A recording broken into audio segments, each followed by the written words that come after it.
പ്രിയപ്പെട്ടവരെ, ഭാരതത്തിൻ്റെ 2027 വർഷത്തെ സെൻസസ് പ്രക്രിയ ആരംഭിച്ചു കഴിഞ്ഞു. ഇന്ത്യയിലെ ഏകദേശം 150 കോടി ജനങ്ങളുടെ സ്ഥിതിവിവരക്കണക്കുകൾ എടുക്കുന്ന ബൃഹത്തായ ഒരു എക്സർസൈസാണിത്. 2026 ഏപ്രിൽ മുതൽ 2027 ഫെബ്രുവരി വരെ 2 ഘട്ടങ്ങളിലായാണ് സെൻസസ് പ്രവർത്തികൾ നടക്കുന്നത്. 2026 ഏപ്രിൽ മാസം ആരംഭിച്ച് ജൂൺ 30 അവസാനിക്കുന്ന ആദ്യഘട്ടത്തിൽ വീടുകളുടെ കണക്കെടുപ്പും ഓരോ വീട്ടിലെയും സൗകര്യങ്ങളും മറ്റ് അടിസ്ഥാന വിവരങ്ങളും ശേഖരിക്കും. 2027 ഫെബ്രുവരി മാസത്തിലാണ് ജനസംഖ്യാ കണക്കെടുപ്പ് നടക്കുന്ന രണ്ടാം ഘട്ടം. ഓരോ കുടുംബത്തിലെയും വ്യക്തികളുടെ ജനസംഖ്യാപരമായ വിവരങ്ങൾ, സാമൂഹിക സാംസ്കാരിക പശ്ചാത്തലം, സാമ്പത്തിക നിലവാരം, കുടിയേറ്റം, പ്രത്യുൽപാദന നിരക്ക് തുടങ്ങിയ വിവരങ്ങൾ ഈ ഘട്ടത്തിൽ ശേഖരിക്കും. രാജ്യത്തെ ആദ്യത്തെ സമ്പൂർണ്ണ ഡിജിറ്റൽ സെൻസസ് എന്ന പ്രത്യേകതയും ഇത്തവണത്തെ സെൻസസ് നടപടികൾക്കുണ്ട്.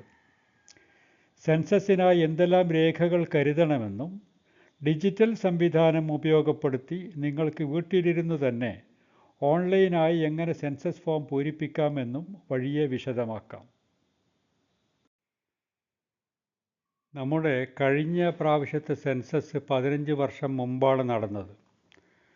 15 വർഷത്തെ ഇടവേളയ്ക്ക് ശേഷം നടത്തപ്പെടുന്ന ഈ സെൻസസ് പൊതുജനങ്ങൾക്കും അതുപോലെ തന്നെ സർക്കാരിനും അത്യന്തം പ്രാധാന്യമുള്ള പ്രക്രിയയാണ്. അതുകൊണ്ട് എല്ലാവരും ഈ സെൻസസ് പ്രക്രിയയിൽ പങ്കെടുക്കുക. അവരവരെക്കുറിച്ചുള്ള വ്യക്തമായ വിവരങ്ങൾ നൽകുവാനും കഴിയുമെങ്കിൽ എന്യൂമറേഷൻ ഫോം കാലേക്കൂട്ടി ഓൺലൈനായി സമർപ്പിക്കാനും ശ്രദ്ധിക്കുക. സെൻസസ് പ്രകാരമുള്ള ജനസംഖ്യാരേഖകൾ NRCയുമായി ലിങ്ക് ചെയ്യപ്പെട്ടേക്കാം. അതുകൊണ്ട് കുടുംബാംഗങ്ങളുടെ വിവരങ്ങൾ തെറ്റുകൂടാതെ ഔദ്യോഗിക രേഖകൾ പ്രകാരം തന്നെ നൽകുവാൻ ശ്രദ്ധിക്കുക. പ്രവാസികളുടെ വിവരങ്ങൾ സെൻസസിൽ ഉൾപ്പെടുത്തേണ്ടതുണ്ടോ എന്ന സംശയം പലർക്കുമുണ്ട്. പ്രവാസികളുടെ പേരും അവർ നാട്ടിലില്ലെങ്കിലും സെൻസസിൽ ഉൾക്കൊള്ളിക്കേണ്ടതാണ്. സർക്കാരിൻ്റെ വിവിധ ക്ഷേമ പദ്ധതികളിലേക്ക് പരിഗണിക്കപ്പെടുന്നതിനും ഓരോ പ്രദേശത്തുമുള്ള വികസന ഫണ്ട് അനുവദിക്കുന്നതിനുമെല്ലാം സെൻസസ് രേഖകൾ ആധാരമാകാം. 1948 സെൻസസ് നിയമപ്രകാരം നാം നൽകുന്ന വ്യക്തിഗത വിവരങ്ങൾ രഹസ്യമാണ്. സെൻസസിനായി രേഖകളൊന്നും നൽകേണ്ടതില്ലെങ്കിലും നാം നൽകുന്ന വിവരങ്ങളെല്ലാം, ഉദാഹരണത്തിന് പേര്, വയസ്സ് തുടങ്ങിയവയെല്ലാം ഔദ്യോഗിക രേഖകൾ പ്രകാരമാണെന്ന് ഉറപ്പുവരുത്തുക. കേരളത്തിലെ സെൻസസ് തീയതികൾ അത് 2026 ജൂൺ മാസം 16 ആരംഭിച്ച് 2027 ഫെബ്രുവരി മാസം അവസാനിക്കുന്ന രീതിയിലാണ് ക്രമീകരിച്ചിരിക്കുന്നത്. ആദ്യഘട്ടത്തിലെ സെൽഫ് എന്യൂമറേഷൻ ജൂൺ 30 ചെയ്തു തീർക്കണം. ജൂലൈ 1 മുതൽ ജൂലൈ 30 വരെയുള്ള തീയതികളിൽ ബന്ധപ്പെട്ട എന്യൂമറേറ്റർമാർ ഗൃഹസന്ദർശനം നടത്തും. ഓൺലൈനായി ഫോറം സമർപ്പിച്ചവർ അതിൻ്റെ ഇലക്ട്രോണിക് ID എന്യൂമറേറ്റർക്ക് കൊടുക്കണം. വിവരശേഖരണത്തിനുള്ള ഫോറത്തിൽ 30-ൽ കൂടുതൽ ചോദ്യാവലികൾക്ക് ഉത്തരങ്ങൾ രേഖപ്പെടുത്തേണ്ടതുള്ളതുകൊണ്ട് ഓൺലൈനായി സാവകാശം പൂരിപ്പിക്കുന്നതായിരിക്കും അഭികാമ്യം. ഗൃഹസന്ദർശന സമയത്ത് എന്യൂമറേറ്റർ സമക്ഷം ഈ വിവരങ്ങളെല്ലാം രേഖപ്പെടുത്താൻ സമയമെടുക്കും. ഓൺലൈനായി സമർപ്പിക്കുന്നത് എന്യൂമറേറ്റർമാർക്കും അവരുടെ പ്രവർത്തികൾ വേഗത്തിൽ തീർക്കാൻ സഹായിക്കും. കൂടാതെ അത് നമുക്കൊരു രേഖയായി സൂക്ഷിക്കാനും സാധിക്കും. രണ്ടാം ഘട്ടത്തിലെ ജനസംഖ്യാ എന്യൂമറേഷൻ 2027 ഫെബ്രുവരി മാസത്തിലാണ് നടക്കുക. ഇനി എങ്ങനെയാണ് ഓൺലൈനായി വിവരങ്ങൾ നൽകേണ്ടത് എന്ന് പരിശോധിക്കാം. അതിൻ്റെ ആദ്യത്തെ സ്റ്റെപ്പ് ഗൃഹനാഥൻ്റെ പേര് രജിസ്റ്റർ ചെയ്യുക എന്നുള്ളതാണ്. കേന്ദ്ര സർക്കാരിൻ്റെ se.census.gov.in എന്ന വെബ്സൈറ്റ് സന്ദർശിക്കുക. കേരളത്തിലെ എന്യൂമറേഷൻ സമർപ്പിക്കാൻ ഈ വെബ്സൈറ്റ് ജൂൺ 16 മുതൽ ജൂൺ 30 വരെ ലഭ്യമാകും. സംസ്ഥാനം തിരഞ്ഞെടുക്കുക. ഗൃഹനാഥൻ്റെ പേരും മൊബൈൽ നമ്പറും എൻ്റർ ചെയ്യുക. ഒരു വീട്ടിലെ എല്ലാവർക്കും ഒരു മൊബൈൽ നമ്പർ മാത്രം ഉപയോഗിക്കുക.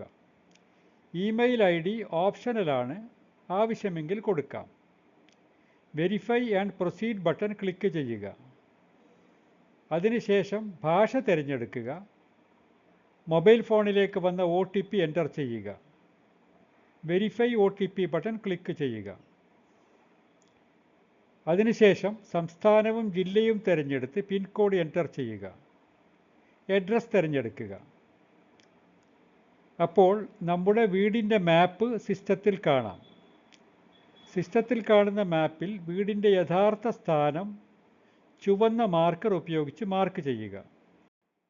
അടുത്തതായി സെൻസസ് ചോദ്യങ്ങൾക്ക് ഉത്തരം നൽകുക എന്നതാണ്. മിക്കവാറും ചോദ്യങ്ങൾക്കുള്ള ഉത്തരങ്ങളുടെ ലിസ്റ്റ് കൊടുത്തിട്ടുണ്ട്. അതിൽ നിന്നും അവരവരുടെ സാഹചര്യങ്ങൾക്ക് അനുയോജ്യമായ ഉത്തരങ്ങൾ തിരഞ്ഞെടുത്ത് നൽകുക. ആദ്യമായി വീടിനെക്കുറിച്ചുള്ള വിവരണങ്ങളാണ് ചോദിക്കുന്നത്.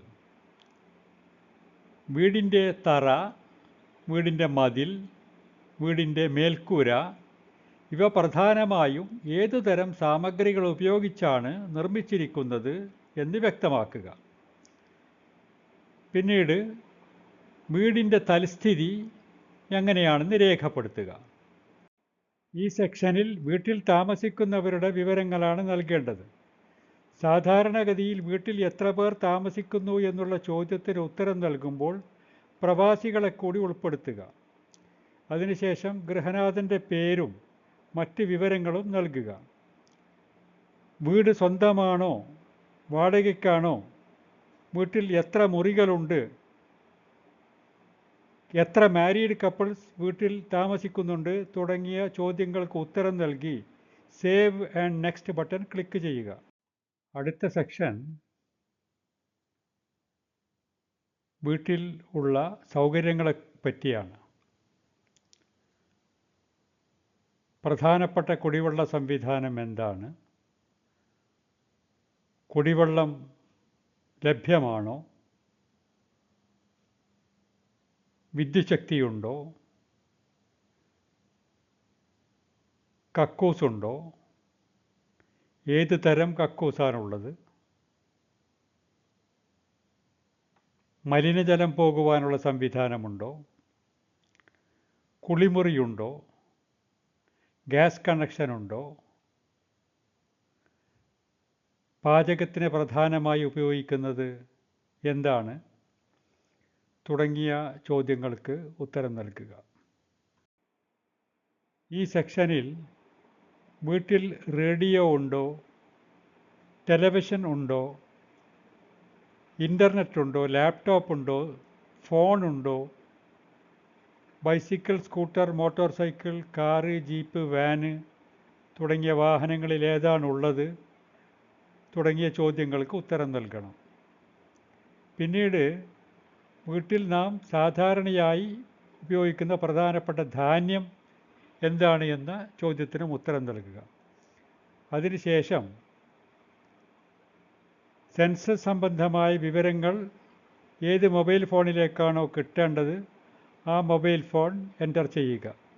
ഗൃഹനാഥൻ്റെ മൊബൈൽ ഫോൺ തന്നെ കൊടുക്കുന്നതായിരിക്കും ഉചിതം. ഇതിന് തൊട്ട് മുമ്പിലുള്ള സെക്ഷൻ പൂരിപ്പിച്ച്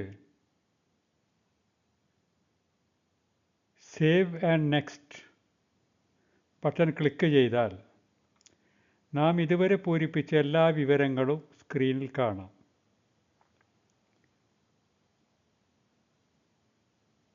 എല്ലാ വിവരങ്ങളും സൂക്ഷ്മമായി പരിശോധിക്കുക. എന്തെങ്കിലും മാറ്റം വരുത്തണമെങ്കിൽ ഈ ഘട്ടത്തിൽ മാറ്റം വരുത്താവുന്നതാണ്. എല്ലാ വിവരങ്ങളും പരിശോധിച്ച് ശരിയാണെന്ന് ഉറപ്പുവരുത്തിയ ശേഷം ഫൈനൽ സബ്മിറ്റ് ബട്ടൺ ക്ലിക്ക് ചെയ്യുക. അപ്പോൾ സെൻസസ് ഫോം സബ്മിറ്റ് ചെയ്തു എന്നുള്ള മെസ്സേജും അതിൻ്റെ റെഫറൻസ് നമ്പറും സ്ക്രീനിൽ കാണാം. അതിൻ്റെ സ്ക്രീൻഷോട്ട് എടുത്ത് വെക്കുകയും റെഫറൻസ് നമ്പർ നോട്ട് ചെയ്ത് വെക്കുകയും ചെയ്യുക. എന്യൂമറേറ്റർമാർ വീട് സന്ദർശിക്കുമ്പോൾ ഈ നമ്പർ കൊടുക്കണം. ജൂൺ 16 മുതലാണ് കേരളത്തിൽ താമസിക്കുന്നവർ സെൻസസ് വിവരങ്ങൾ ഓൺലൈനായി സമർപ്പിക്കേണ്ടത്. സെൻസസ് വെബ്സൈറ്റിൽ കേരളത്തിൻ്റെ സെൻസസ് ആക്ടിവേറ്റ് ആകുന്ന മുറക്ക് സ്ക്രീൻഷോട്ടോടുകൂടി സ്റ്റെപ്പ് ബൈ സ്റ്റെപ്പ് വീഡിയോ ചെയ്യുന്നുണ്ട്. അതിൻ്റെ നോട്ടിഫിക്കേഷൻ ലഭിക്കാൻ ചാനൽ സബ്സ്ക്രൈബ് ചെയ്യുക.